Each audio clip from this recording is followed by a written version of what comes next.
Keistimewaan negeri Syam berdasarkan Al-Quran dan hadis. Keistimewaan negeri Syam mendapat perhatian secara khusus dalam teks-teks keagamaan, baik Al-Quran dan hadis.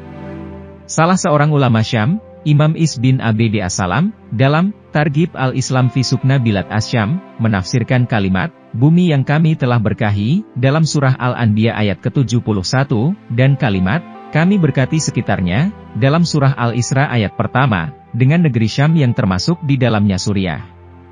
Di negeri inilah, sejumlah nabi dan rasul lahir. Bahkan, tanda-tanda kenabian Nabi Muhammad, juga ditemukan di salah satu kota di Syam, yakni Bashar. Sementara, Imam Hasan Basri dan Qatadah menakwilkan, kata bumi dalam surah Al-Araf ayat 137, dengan bagian timur dan bagian barat bumi adalah Syam. Penegasan keutamaan Syam, secara tegas juga pernah disampaikan oleh Rasulullah Shallallahu Alaihi Wasallam. Nabi Muhammad Shallallahu Alaihi Wasallam pernah berdoa meminta berkah untuk negeri ini, dan berharap agar penduduk Syam dihindarkan dari keburukan dan musibah. Riwayat Bukhari menyebutkan, penduduk Syam senantiasa berada di atas al-haq yang dominan, hingga datang kiamat.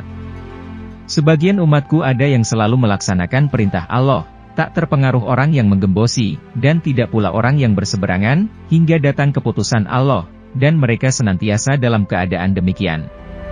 MUH berkata, dan mereka adalah penduduk Syam. Riwayat lain dari At-Tirmidzi mengungkapkan, bahwa karakter dan pola keagamaan warga Syam menjadi tolok ukur kebinasaan umat. Jika penduduk Syam rusak agamanya, maka tak tersisa kebaikan di tengah kalian. Keistimewaan negeri Syam lainnya, karena negeri tersebut dinaungi sayap malaikat rahmat dan merupakan pusat negeri Islam pada akhir zaman. Ini seperti riwayat dari Imam An-Nasai. Masih banyak riwayat lain tentang Syam, seperti Syam adalah benteng terakhir perang dahsyat akhir zaman, Khair Ahmad, dikaruniai pasukan terbaik, dan menjadi lokasi turunnya Nabi Isa Khair Muslim, dan di negeri inilah kelak Dajjal akan menemui ajalnya, Khair Ahmad.